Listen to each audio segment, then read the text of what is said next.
नमस्कार श्रोते हो, दीपक रेगी कथाकथन चॅनलवर तुम्हा सगळ्यांचं मनापासून स्वागत. मित्र हो, तुम्ही ऐकताय अभय बापट यांची गेस्ट हाऊस ही कादंबरी आणि आज भाग 9. सकाळी 10ला अर्धा मिनिट बाकी असताना ॲडव्होकेट खांडेकर लांब टांगा टाकत कोर्टात आले आणि पटवर्धनकडे शिष्टाचार म्हणून ओळखीचा कटाक्ष टाकून आपल्या सहकार्याच्या शेजारी म्हणजेच दैविक दयाळच्या शेजारी बसले. न्यायमूर्ती भाटवडेकर स्थानापन्न झाले, पण ॲडव्होकेट खांडेकरांना कोर्टात बघून त्यांना आश्चर्य वाटलं. तुमचं काही काम होतं का ॲडव्होकेट खांडेकर? त्यांनी विचारलं. नाही, मी फक्त खटला ऐकायला आलो आहे, खांडेकर म्हणाले. पण न्यायाधीशांचं ह्या उत्तरानं समाधान झालं नाही. ते म्हणाले, मला नवल वाटतंय, हा अत्यंत साधा खटला आहे, प्राथमिक सुनावणी आहे आणि जवळजवळ संपत आला आहे. अगदी एखाद दुसरी साक्ष बाकी आहे. नाही, ते काही असलं ना तरी मी बसणार आहे कोर्टात. मी कोर्टाला सांगू इच्छितो की सकाळी अशा काही घडामोडी घडतील की संपूर्ण खटल्याचं स्वरूप बदलून जाईल असं मला वाटायला लागलं आहे. मागच्या तारखेला कोर्टानं कामकाज थांबवल्यानंतर काही गोष्टी अशा घडल्या आहेत की त्या घटनांची खोलात जाऊन तपासणी होणं आवश्यक आहे आणि त्यात मला स्वतःला हस्तक्षेप करून सर्व तपास आणि त्यावरची कारवाई करावी लागणार आहे, ॲडव्होकेट खांडेकरांनी सांगितलं. पण न्यायमूर्ती भाटवडेकर अजूनही संभ्रमातच होते. ठीक आहे, बसा तुम्ही, आम्ही खटला चालू करतो. मिस्टर दैविक दयाळ, मागच्या तारखेला असं ठरलं होतं की प्रभाकर लघाटे या पोलीस अधिकाऱ्याची साक्ष काय असेल ते तुम्ही कथन केलं होतं आणि ते पटवर्धन यांनी उलट तपासणीचे अधिकार अबाधित ठेवून मान्यही केलं होतं. आता पटवर्धन त्याची उलट तपासणी घेऊ इच्छित आहे. इथे लघाटे उपस्थित आहे. प्रभाकर लघाटे, या पुढे या, शपथ घ्या. प्रभाकर लघाटे हा तिशीच्या घरातला माणूस होता. वर आलेली गालफडं, बारीक कापलेले केस आणि पातळ ओठ असं त्याचं व्यक्तिमत्व. एकंदरीत तो निश्चयी स्वभावाचा वाटत होता. त्यांनी पिंजऱ्यात येऊन शपथ घेतल्यावर दैविक दयाळ त्याला पूर्वकल्पना करण्याच्या दृष्टीनं म्हणाला, प्रभाकर लघाटे, तू 5 तारखेला तपनची गाडी अग्निरोधकासमोर लावली गेल्यामुळे नियमबाह्य कृती म्हणून गाडीवर नोटीस चिकटवलीस. अशी तू साक्ष देशील हे मी कोर्टात सांगितलं होतं. पटवर्धन यांनी तुझी प्रत्यक्ष साक्ष न घेता ते मान्य केलं होतं. आता ते तुझी उलट तपासणी घेणार आहेत. पटवर्धन उठून उभा राहिला. त्यांनी विचारलं, मिस्टर प्रभाकर लघाटे, तू लुल्लाच्या गाडीला नोटीस चिकटवलीस ती किती वाजता? माझ्याकडच्या नोंदीनुसार 9 वाजता, 5 तारखेच्या रात्री. बरं, गाडी नक्की कुठे लावण्यात आली होती? ते मधुरंगा अपार्टमेंटच्या बरोबर समोर असलेल्या अग्निशमनासमोर. तू कामावर किती वाजता रुजू झालास? मी संध्याकाळी 5ला. तू तुझ्या वायरलेस गाडीत होतास? हां सर. तुझ्या कामाचं स्वरूप काय असतं साधारण? ते काय, एखाद्या वाहनानं अगदी उघड नियमबाह्य ठिकाणी वाहन लावलं असेल तर म्हणजे अग्निशमन खांबासमोर बराच वेळ अशा पद्धतीने, किंवा एखाद्या रस्त्याच्या मध्ये असं, तर आम्ही मग त्या गाडीला समन्स लावतो. मग परत दुसरीकडे गस्त घालायला जाऊन येतो साधारण अर्ध्या तासात. त्यावेळेपर्यंत सुद्धा वाहन हल्लेलं दिसलं नाही तर मग ते उचलून न्यायची व्यवस्था करतो. तुझ्या कार्यक्षेत्राच्या हद्दीत तपनची गाडी होती? हां, अर्थातच. आणि तू तुझ्या हद्दीत संध्याकाळी 5 वाजल्यापासून गस्त घालत होतास? हां सर. या गस्तीच्या दरम्यान मधुगंध अपार्टमेंटवरून सरासरी प्रत्येक तासाला गस्त घातली असशील ना? नाही, आता ते सांगणं अवघड आहे, कारण कधी कधी आम्ही त्या अपार्टमेंटवरनं गेलो तर कधी त्याला समांतर, नाही तर जवळच्या रस्त्याने गेलो. तरीसुद्धा संध्याकाळी 5 ते रात्री 12 या वेळेत अगदी दर तासाला नाही पण अनेकदा त्या अपार्टमेंटवरनं गस्त घालत गेला असशीलच का नाही? हां, अनेकदा गेलो असेल. या तुझ्या गस्तीच्या काळात तुला त्या अपार्टमेंटसमोर अग्निरोधकासमोर लावलेली लुल्लाची गाडी अनेकदा दिसली असेल ना? अर्थात ना, म्हणून तर नोटीस चिकटवली ना. बघ, माझा प्रश्न नीट समजावून घे. गस्त घालत असताना तुला ती गाडी रात्री 9च्या पूर्वी दिसली होती का? कारण तू समन्स 9 वाजता चिकटवलं आहेस. नाही, त्याच्या आधी नाही दिसली. याचाच अर्थ तू जेव्हा त्या गाडीला समन्स नोटीस लावली तेव्हा ती तुला पहिल्यांदा दिसली. हां सर. त्याच भागात नियमबाह्य लावलेल्या गाड्यात तुला जास्त रस होता का? म्हणजे कारण काय आहे त्याचं? नाही, आम्हाला त्या भागातल्या रहिवाशांकडनं तशा तक्रारी आल्या ना, त्यामुळं आम्ही तशा गाड्यांच्या विरुद्ध मोहीमच उघडली होती. मग याचा अर्थ असा आहे की 5 तारखेला रात्री 9 वाजण्यापूर्वी तू गस्त घालताना जेव्हा जेव्हा त्या अपार्टमेंटवरनं गेला तेव्हा विशेषत्वानं नियमबाह्य लावण्यात आलेल्या गाड्यांवरच तुझी नजर होती. साक्षीदार थोडा घोटमाळला आणि नंतर म्हणाला, हां. इतर किती गाड्यांना तू समन्स लावलंस त्या रात्री? 2 गाड्यांना. तपनची सोडून 2 गाड्या? हां. नेमकं तक्रारीचं स्वरूप काय आहे आणि कारण काय घडतं की नियमबाह्य पार्किंग होतं? एका चौकात 3 मोठी अपार्टमेंट आहेत. त्यातल्या बऱ्याच अपार्टमेंटमध्ये स्वतःची गाडी लावायला जागा नाही. त्यातल्या एका इमारतीजवळ रिकामी जागा आहे जिथं गाड्या लावल्या जातात. बाकीच्यांना गाड्या रस्त्यावर लावायला लागतात.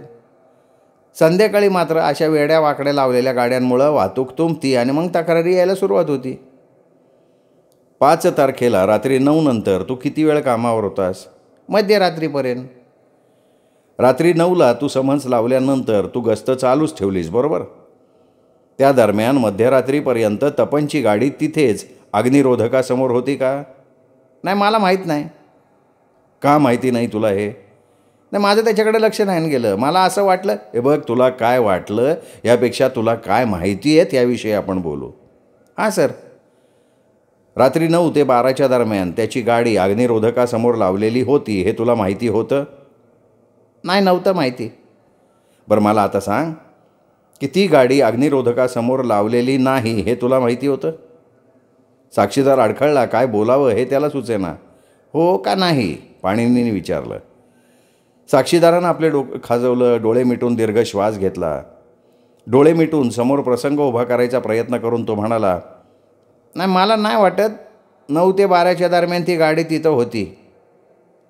तुला खात्री नाही? आहे मला खात्री. म्हणजे मी जास्तीत जास्त खात्री देऊ शकतो की गाडी नव्हती तिथं. आत्ता का वाटते खात्री? मगाशी तू थोडासा साशंक होतास. नाही, मला आठवतं आहे की माझी कामाची वेळ 12ला संपण्यापूर्वी मी साधारण 11 वाजता गस्त घालता घालता त्या रस्त्यानं गाडी वळवली. मला बघायचं होतं का समन्स लावलेल्या गाड्यांपैकी किती गाड्या तिथून हल्ल्या आहेत आणि किती अजून तिथेच आहेत. अच्छा, म्हणून मग तू तिथे तपनची गाडी दिसतीये का हे बघायला नजर टाकली? नाही, तपनच्या गाडीकडं विशेषत्वानं नजर टाकली असं नाही मिस्टर पटवर्धन. मी ठरवलं होतं का ड्युटी संपून घरी जाण्यापूर्वी ज्या ज्या गाड्यांना मी नोटिसा लावल्या होत्या त्या जर तिथून हल्ल्या नसतील तर त्या सगळ्या क्रेन आणायची आणि उचलून न्यायच्या. आणि तुला तिथे तपनची गाडी दिसली नाही? नाही दिसली. ती तिथे आहे का हे तू पाहिलंस? मोकळेपणाने आणि खरं सांगायचं तर आम्ही त्या मधुगंध अपार्टमेंटजवळ असताना आम्हाला वायरलेसवरनं सूचना आली की दुसऱ्या एका ठिकाणी रहदारीची समस्या निर्माण झाली, तिकडं जा. आता मला घटनाक्रम नीट आठवत नाही. म्हणजे आम्हाला आलेला वायरलेस फोन हा आम्ही मधुगंध अपार्टमेंटजवळ आल्यावर आलता का तिथून पुढं गेल्यावर आलता? मग जर का तो फोन आधी आला असेल तर मला तातडीनं त्यांनी सांगितलेल्या ठिकाणी जावं लागलं आणि मग मी तिथं लावलेल्या गाड्यांवर कारवाई करण्याबाबत तेवढा जागरूक राहिलो नसतो. माफ करा पटवर्धन, मला पण मी जास्तीत जास्त आठवून सांगायचा प्रयत्न केला आहे. माझ्या नोंदी तपासल्या आहेत, वरिष्ठांशी चर्चा केली आणि सरकारी वकिलांशी बी बोललो आहे. बरं, मग ह्या सगळ्याचा सारांश म्हणून तू एका वाक्यात काय सांगशील? रात्री 11च्या सुमाराला तपनची गाडी त्या अग्निरोधकासमोर नव्हती. पाणीनी खुश झाला. मग ज्या इतर गाड्यांना तू नोटिसा चिकटवल्यास त्याबद्दल काय सांगशील? नाही, खास असं नाही सांगता येणार. अगदी रुटीन म्हणून मी अनेक गाड्याला समन्स लावतो. त्यानंतर मालक किंवा त्यांचे ड्रायव्हर तिथून ते हलवतात. काही जण समन्स लावून पण हलवत नाहीत, मग ते जप्त करून उचलून नेले जातात. थोडक्यात समन्स लावल्यावर ठराविक काळानंतर गाडी तिथून जातेच, मालक किंवा वाहन जप्ती करणाऱ्या पोलिसांकडनं. आता मला त्या सगळ्या गाड्या स्मरणात नाही राहणार. नाही, त्या गाड्या कुठे कुठे लावल्या होत्या किंवा नेमका कुठला नियम मोडला गेला होता? हे बघा, मला आठवतं ना त्याप्रमाणे त्यातली एक अग्निरोधकासमोर लावली होती, एक रस्त्यावर रहदारीला अडथळा येईल अशी लावली होती, दुसरी एक गाडी पार्क केलेल्या गाडीच्या पुढं लावली होती. त्याचं इंजिन चालू होतं, गाडीतले दिवे पण चालू होते.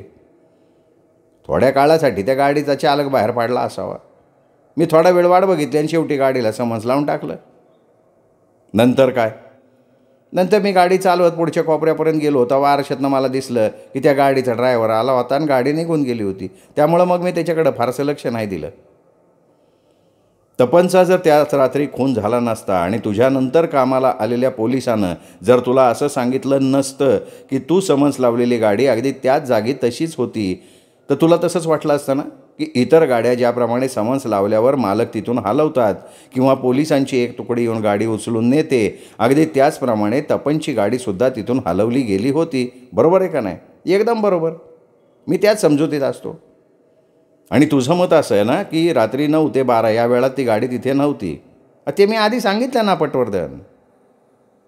That's all your honour. माझी उलट तपासणी संपली. मला फेर तपासणी घ्यायची नाही आहे, दैविक दयाळही म्हणाला. तुमचे सगळे विषय मांडून झालेत, म्हणजे तुमच्या बाजूनं तुम्ही संपवलं आहे का? भाटवडेकरांनी विचारलं. ते खटला लवकर निकाली काढायला आतुर झाले होते. नाही सर, आमच्याकडून नाही संपला विषय. ॲडव्होकेट खांडेकर उठून उभं राहत म्हणाले. एक असा विषय पुढे आला आहे की ज्याची काळजी वाटायला लागली आहे. सरकारी वकील म्हणून नाही तर वकिली पेशामध्ये काम करणारा माणूस म्हणून सुद्धा असं काही घडलं आहे की त्याची खूप सखोल चौकशी करणं गरजेचं होऊन बसलं आहे. एका ठिकाणी खोटा पुरावा तयार केल्याचा गुन्हा घडला आहे. मला याच खटल्यात नोंद करून घ्यायचं आहे, कारण वरच्या कोर्टात हा खटला जाईल तेव्हा साक्षीदार उपलब्ध होऊ नये म्हणून त्याला गायब केलं जाऊ शकतं किंवा परदेशातही पाठवलं जाऊ शकतं. तसं झालं तर वरच्या कोर्टात त्याची साक्ष वाचता आली पाहिजे. नाही, हे फार विचित्र आणि वेगळं बोलताय तुम्ही खांडेकर. भाटवडेकर म्हणाले. अहो, घडलंच आहे तसं. ठीक आहे, तुम्ही तुमचं काम चालू करा. मी इन्स्पेक्टर तारकरला साक्षीसाठी बोलावू इच्छितो, दैविक दयाळ म्हणाला. इन्स्पेक्टर तारकर आत्मविश्वासानं पिंजऱ्यात आला. त्याच्या देहबोलीवरनं त्यानं साक्ष देण्यासाठी आणि पटवर्धनच्या उलट तपासणीसाठी चांगलीच तयारी केली असावी असं जाणवत होतं. तू आधीच शपथ घेतली आहेस, त्यामुळे तुला शपथ घ्यायची गरज नाही पुन्हा. काल संध्याकाळी तुला देवनार इथल्या मैथिली आहुजा राहत असलेल्या अपार्टमेंटमध्ये जायचा योग आला? हो सर. त्यापूर्वी पुरावा म्हणून कोर्टात सादर झालेला ड्रेस जो एका विशिष्ट ठिकाणी फाटला होता त्याचा मागोवा घ्यायचा प्रयत्न केलास का? काय केलंस तू? मी 2 गोष्टी केल्या. एक म्हणजे तो पोशाख ज्या दुकानातनं खरेदी केला होता त्याचा शोध घेतला. तो देवनारमधनंच खरेदी केलेला होता. दुसरं म्हणजे त्या पोशाखावर जी धोब्याची खूण होती त्याचा शोध घेतला. त्यावरून तो मैथिली आहुजाचा होता हे सिद्ध झालं. मला अजून एक सांगावंसं वाटतं की आम्ही आरोपीला जेव्हा अटक केली तेव्हा ती मैथिलीच्याच घरी राहत असलेली आढळून आली. तिचं म्हणणं होतं की ती तिला भेटायला आली होती तिथे, पण खरं तर ती तिथेच राहतही होती. काल संध्याकाळी तू मैथिलीच्या अपार्टमेंटमधल्या गॅरेजमध्ये गेलास तेव्हा तुझ्याबरोबर कोण होतं का तू एकटाच होतास? नाही, माझ्याबरोबर जयराज आर्य म्हणजे जो आरोपीचा साहेब होता ना तो होता. म्हणजे जो यापूर्वी साक्ष देऊन गेला तो? होतोच. तू काय केलंस तिथे? जयराज आर्यने माझ्या निदर्शनाला आणून. इन्स्पेक्टर तारकर बोलत असताना त्याचं म्हणणं मध्येच तोडत दैविक दयाळ म्हणाला. आरोपीच्या गैरहजेरीत तुम्हाला त्यानं काहीही सांगितलं तरी ते तिच्यावर बंधनकारक नाही. तुम्ही काय केलंय तेवढं सांगा. जयराज आर्य आणि मी दोघेही मैथिलीच्या गॅरेजमध्ये गेलो. दार लावलेलं होतं पण बाहेरनं कुलूप नव्हतं. आम्ही आत गेलो. आतमध्ये आरोपीचा वकील पाणिनी पटवर्धन आणि त्याची सेक्रेटरी सौम्या हे दोघं होते. त्यांच्या गाडीच्या बाहेर उभे होते. तू विचारलंस त्यांना की ते दोघं तिथे काय करत होते? जयराज आर्यने त्यांच्यावर तिथे ते खोटा पुरावा पेरत असल्याचा आरोप केला. मग त्याच्यावर पटवर्धन काय म्हणाला? आमची जोरदार हरकत आहे या प्रश्नाला, पाणिनी पटवर्धन म्हणाला. ही ऐकीव माहिती आहे. आरोपी तिथे हजर नसताना केलेलं विधान आहे, त्याला काहीही किंमत नाही, त्याला संदर्भ नाही. न्यायमूर्ती महाराज, माझं म्हणणं ऐकलं जावं. पटवर्धन हे आरोपीचे वकील आहेत. जो आरोप केला गेला तो जयराज आर्यकडून तो पटवर्धनच्या समोर त्याच्या उपस्थितीत केला गेला आहे आणि तो आरोप खुद्द पटवर्धन यांच्यावर केला गेला आहे. त्यामुळे पटवर्धन यांनी घेतलेली हरकत अमान्य करावी. भाटवडेकरांच्या चेहऱ्यावर आठ्या पसरल्या. अगदी असं जरी समजलं की पटवर्धन हे अविचारानं वागले किंवा शहाण्यासारखे नसतील वागले, तरी आरोपीच्या गैरहजेरीत जयराज आर्य यांनी केलेलं विधान आरोपीवर कसं काय बंधनकारक असू शकेल? पटवर्धन यांची हरकत मी मान्य करतो. ठीक आहे. दैविक दयाळ नाराज झाला. बरं इन्स्पेक्टर तारकर, तुम्ही नंतर काय केलं? सगळ्यात आधी आम्ही पटवर्धन आणि सौम्या सोहोनी दोघांना तिथून निघून जायला भाग पाडलं. ते गेल्यावर आम्ही आतमध्ये तपासायला सुरुवात केली. काय तपासायला सुरुवात केली? काही पुरावा तिथे कोणी सोडलाय का हेतुपुरस्सर. मग काय सापडलं? चिखल लागलेले बूट आणि खालच्या बाजूला शिवणीच्या ठिकाणी फाटलेली एक पॅन्ट. या वस्तू कोणाच्या आहेत याचा शोध घ्यायचा प्रयत्न केला. ते फार महागडे बूट होते. सुदैवानं तेवढे महाग बूट विकणारे शहरात 2च दुकानदार आहेत, त्यांच्याकडे चौकशी केली आणि ते खरेदी करणाऱ्याचं नाव त्यांच्याकडनं मिळालं. एक मिनिट. इन्स्पेक्टर तारकरनं उत्तर देण्यापूर्वी पाणिनी पटवर्धन मध्येच म्हणाला, ही ऐकीव माहिती आहे. एखादा दुकानदार काय सांगतो त्याच्यावरती अवलंबून आहे. हां, पटवर्धनांचं म्हणणं बरोबर आहे. आपण यामध्ये काही गोष्टी मान्य करू शकतो का मिस्टर पटवर्धन? नाही, मी मान्यता द्यायला तयार आहे, कोर्टाचा वेळ वाचवण्यासाठी. पण ह्या अटीवर की विविध लोकांनी इन्स्पेक्टर तारकरला खरोखरच तसं सांगितलं आहे आणि त्यांची गरज पडेल तेव्हा उलट तपासणीचे अधिकार मला हवेत. पटवर्धन, तुम्ही हे मान्य करणार का की एका दुकानदारानं सांगितलं आहे की तपन त्यांचा नियमित ग्राहक म्हणून येत होता आणि ह्याच प्रकारचे बूट तो घेत होता. हे बूट बरोबर तपनच्या मापाचे आहेत आणि ते तपननं खरेदी केलेत आणि घातलेत. पण ही वस्तुस्थिती आहे का? हो, ही वस्तुस्थिती आहे. मग मी मान्य करतो, उलट तपासणीचे अधिकार वापरायच्या अटीवर. तुम्ही आणखीन एक गोष्ट मान्य कराल का की तपनचा शिंपी अशी साक्ष देणार आहे की तपननं घातलेली पॅन्ट ही त्यांनी तपनसाठी शिवलेल्या सुटाचीच होती. कमरेला लावलेल्या रिबीनवरनं तो कपडा त्याच शिंप्याने शिवल्याचं लक्षात येतं आहे. ही वस्तुस्थिती आहे. हो, वस्तुस्थिती आहे. मग मी मान्य करतो की उलट तपासण्याचा अधिकार वापरण्याच्या अटीवर मी ती साक्षसुद्धा मान्य केली. सहकार्याबद्दल आभारी. दैविक दयाळ पाणिनीला म्हणाला आणि इन्स्पेक्टर तारकरकडे वळला. पुढचे प्रश्न विचारायला त्यांनी सुरुवात केली. या वस्तू म्हणजे तपनचे बूट आणि पॅन्ट कुठे मिळाल्या? ज्या गॅरेजमध्ये पटवर्धन आणि सौम्या सोहोनी आलेले होते तिथल्या एका कुलूप लावलेल्या ट्रंकमध्ये ठेवल्या होत्या. पाणिनी उठून उभा राहिला. ही उलट तपासणी आता महत्त्वाची होती. सर तपासणीत इन्स्पेक्टर तारकरनं पाणिनीवर खोटा पुरावा निर्माण केल्याचा आरोप केला नव्हता, फक्त जयराज आर्यनी तसा आरोप केला आहे असंच नमूद केलं होतं. इन्स्पेक्टर तारकर, सर तपासणीमध्ये दैविक दयाळ यांच्या प्रश्नांना उत्तर देताना तू सांगितलंस की त्या गॅरेजमध्ये कुणीतरी काहीतरी पुरावा पेरला असेल तर त्याचा शोध तू घेणार होतास. माझ्या असं लक्षात आलं आहे की कोणीतरी हा शब्द उच्चारण्यापूर्वी तू जाणून बुजून थोडा वेळ थांबलास आणि मग तो शब्द उच्चारलास. हो, बरोबर असू शकेल. कुणीतरी म्हणजे नक्की कुणी हे तुला माहिती असावं असं मी समजतो. हो, त्या ठिकाणी मी खोटा पुरावा निर्माण केलेला असू शकतो. हो, असू शकतो. आरोपीनी तसं केलेलं असू शकतं. ती तेव्हा तुरुंगात. नाही, तिनेसुद्धा केलेलं असू शकतं. मैथिली आहुजानं सुद्धा तसं केलेलं असू शकतं. मला वाटतं तिनंसुद्धा केलेलं असू शकतं. थोडा वेळ विचार करून इन्स्पेक्टर तारकर म्हणाला. पाणिनीच्या चेहऱ्यावर स्मितरेषा उमटली. That's all your honour. माझे प्रश्न संपले. आम्ही मैथिली आहुजाला शोधून काढायचा निकराचा प्रयत्न करतोय, पण त्यात यश येत नाही आहे. दरम्यानच्या काळात इन्स्पेक्टर तारकरनं पुरावा म्हणून सादर केलेल्या तिच्या ड्रेसच्या संदर्भात साक्ष देण्यासाठी मी बीना रुईयाला बोलवतोय. ती समोर आल्यावर लक्षात आलं की मैथिली आहुजा राहत असलेल्या अपार्टमेंटमध्ये स्वागतिका म्हणून काम करणारी ती मुलगी होती. मैथिली आहुजा मोठाल्या सुटकेसेस घेऊन बाहेर गेल्याचं तिनेच पाणिनी पटवर्धनला सांगितलं होतं. तुझा व्यवसाय किंवा नोकरी याबद्दल माहिती दे आणि तू मैथिली आहुजाला ओळखतेस का ते सांग. दैविक दयाळनं सुरुवात केली. मैथिली आहुजा राहत असलेल्या अपार्टमेंटमध्ये मी व्यवस्थापक आहे. मी तिला ओळखते. तू पाणिनी पटवर्धनांना ओळखतेस का? हो, मी त्यांना भेटली आहे. कधी? काल दुपारी. तुमचं दोघांचं संभाषण झालं मैथिली आहुजाच्या घराबद्दल? हो झालं. त्या संभाषणात पटवर्धन तुला असं म्हणाले की तुझ्या जवळची किल्ली वापरून तू त्यांना तिच्या घरात जायची परवानगी दे. हे बघा, आमची जोरदार हरकत आहे या प्रश्नाला. पाणीनी पटवर्धन काढाडला. हा प्रश्न महत्त्वाचा नाही आहे, हा संदर्भहीन आहे. साक्षीदाराला सूचक असा अर्थ सुचवणार आहे. आरोपीच्या गैरहजेरीत जे काही संवाद झाले असतील त्या आरोपीवर बंधनकारक नसतात हे माहीत असून सुद्धा सरकारी वकिलांनी मुद्दाम हा प्रश्न विचारलाय, जेणेकरून न्यायाधीशांच्या मनात आरोपीविषयी गैरसमज निर्माण होईल. पटवर्धनांची हरकत योग्य आहे, मान्य केली जाते. मिस्टर दयाळ, तुम्हाला आधीच्या एका प्रश्नाच्या वेळी सांगितलं होतं की आरोपीच्या गैरहजेरीत जे संवाद झाले असतील ते आरोपीवर बंधनकारक नसतात, त्यामुळे मी अशा प्रश्नांना मान्यता देणार नाही.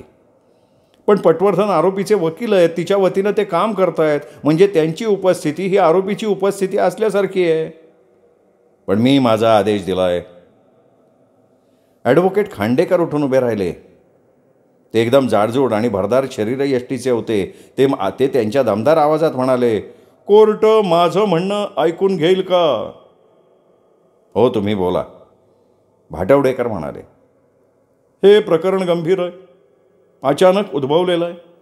त्यामुळे आम्हाला याबाबतीत न्यायालयानं दिलेले निवाडे वानगी दाखल देण्यासाठी वेळ मिळाला नाही. पण माझी खात्री आहे की पटवर्धन आणि आरोपीचे परस्पर संबंध हे एजन्सी म्हणजे प्रतिनिधी या व्याख्येत बसणार आहेत. त्यामुळे प्रतिनिधींनी केलेली कृत्य ही ज्यांनी प्रतिनिधी नेमला त्याच्यावर म्हणजेच आरोपीवर बंधनकारक असतात. हवं तर आम्ही आरोपीला सक्ती करून पटवर्धनच्या कृतीला एकतर समर्थन द्यायला लावू किंवा नाकारायला लावू. मिस्टर खांडेकर, कोर्टानं आधीच निर्णय दिला आहे. मोठ्या कोर्टानं अशाच प्रसंगात जर मी दिलेल्या निर्णयाच्या पेक्षा वेगळा निर्णय दिला असेल तर तो मला लेखी स्वरूपात दाखवा. नाहीतर मी याच आधारावर निर्णय दिला आहे की आरोपीच्या गैरहजेरीत जे काही संवाद झाले असतील ते आरोपीवर बंधनकारक नाहीत. मग पटवर्धन तिचे वकील आहेत का एजंट आहेत हे ऐकायला मी तयार नाही, जोपर्यंत तुम्ही वरिष्ठ कोर्टाचा लेखी निवाडा मला दाखवत नाही. न्यायमूर्ती महाराज, ही अगदी साधी गोष्ट आहे. या प्रकरणातला सगळ्यात मोठा पुरावा म्हणजे बूट आणि पॅन्ट हा त्या गॅरेजमध्ये ठेवला गेला आहे आणि पटवर्धन त्या ठिकाणी रंगेहात पकडला गेला आहे. आता हे स्वाभाविकपणे गृहीत धरता येतं की तोच पुरावा ठेवताना कोणी बघितलेलं नसलं तरीसुद्धा सरकारी पक्षाच्या दृष्टीने तुम्ही विचार करताय. हो, तुम्ही एक महत्त्वाची शक्यता गृहीत धरलेली नाही. सगळ्यात जास्त संधी त्या व्यक्तीला होती जिचं ते गॅरेज आहे आणि ती व्यक्ती म्हणजे मैथिली आहुजा. पण तिला त्या वस्तू मिळाल्या कुठे होत्या? खुनाच्या रात्री ती आउट हाऊसवर गेलीच नव्हती. तुम्हाला काय माहिती खांडेकर की तिथे गेली होती का नव्हती? पाणिनीने विचारलं. मला माझ्या कामात कोणाची लोडबोड नको आहे. पाणिनीकडे बघत ॲडव्होकेट खांडेकर म्हणाले, हे बघा, तुम्हाला ज्या प्रश्नामुळे लुडबुड झाली असं वाटतंय तोच प्रश्न कोर्टाच्या मनात निर्माण झाला आहे. खुलासा करा ना की मी साहुजा त्या रात्री तिकडे गेली नव्हती. कशावरनं? आम्ही सिद्ध करू. ते करा सिद्ध. तुमचा सगळा पुरावा सादर करून झाल्यानंतर जर तुम्हाला आणखीन काही परिस्थितीजन्य पुरावा मिळाला की ज्यामुळं असं सिद्ध होणार आहे की त्या वस्तू त्या गॅरेजमध्ये आरोपीनं किंवा तिच्या सांगण्यावरून कोणीतरी ठेवल्या आहेत तर तुम्हाला त्या व्यक्तीला साक्षीदार म्हणून बोलावण्याची मी परवानगी देईन. दरम्यान आधी उल्लेख केल्याप्रमाणे तुमच्याकडे वरिष्ठ कोर्टाचे काही निवाडे सापडले तर द्या. सध्या तुम्ही फक्त तुमचा अंदाज व्यक्त करताय की त्या वस्तू पटवर्धननी ठेवल्या असाव्यात. ॲडव्होकेट खांडेकर नाईलाजानं खाली बसले. दैविक दयाळ आहुजाच्या अपार्टमेंटमधल्या व्यवस्थापक मुलीकडे पुन्हा वळाला आणि म्हणाला, तू या महिन्याच्या 5 आणि 6 तारखेला तिथे व्यवस्थापक म्हणून होतीस? हो. मैथिलीला तू ओळखत होतीस? तिला 6 तारखेला तू पाहिलं होतंस? पाहिलं होतं. किती वाजता? अनेकदा पाहिलं दिवसभरात. मला विचारायचं होतं, संध्याकाळी भेटली का? तिच्याशी काही संवाद झाला का? हो. 6 तारखेला आरोपीला पाहिलंस? हो, पाहिलं. काय घडलं तेव्हा? त्या दिवशी दुपारी मैथिलीनं आरोपी आकृतीला तिच्याबरोबर आणलं. ती लिफ्टच्या दिशेनं चालली होती तेव्हा माझ्याशी तिने ओळख करून दिली आणि म्हणाली, आकृती काही दिवस तिच्याकडे राहणार आहे, येत जात राहील. आणि हा संवाद आरोपीच्या समोर झाला? हो. मी तुला एक ड्रेस दाखवतो जो पुरावा म्हणून B8 म्हणून सादर झाला आहे. तुझ्या ओळखीचा आहे का हा ड्रेस? हो. कुठे पाहिला तुम्ही तो यापूर्वी? 6 तारखेला आकृतीच्या अंगावर. त्यानंतर 6 तारखेलाच पुन्हा कधी पाहिला?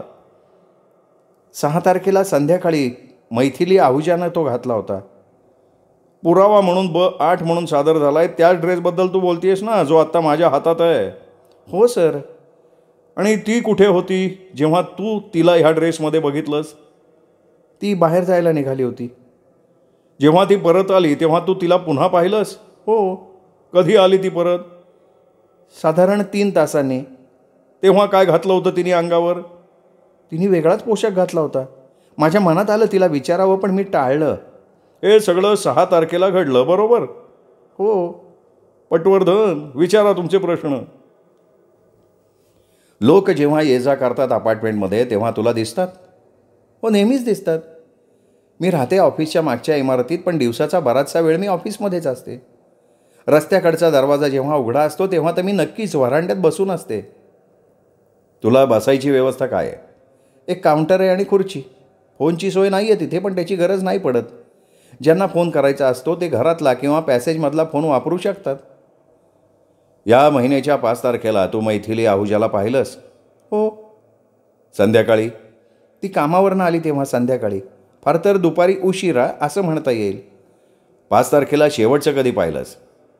या प्रश्नाला आमची हरकत आहे, कारण आम्ही सर तपासणीत 5 तारखेबद्दल काहीही विचारलं नव्हतं. त्यामुळे उलट तपासणीत पटवर्धन हे विचारू शकत नाहीत.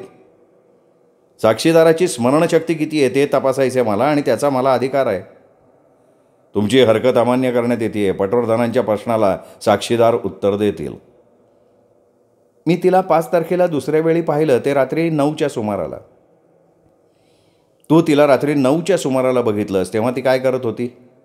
ती बाहेर निघाली होती. त्या रात्री ती परत आल्याचं तुला दिसलं? नाही दिसलं. तू रात्री कुलूप लावल्यावरती आली का? हो. तू किती वाजता कुलूप लावलंस? साधारण रात्री 11 वाजता. आता मला सांग की ज्या ड्रेसचा तू उल्लेख केलास तो तिने 5 तारखेला घातला होता? नाही, तिने दुसरेच कपडे घातले होते. तो पोशाख मग तुझ्या एवढा लक्षात कसा राहिला?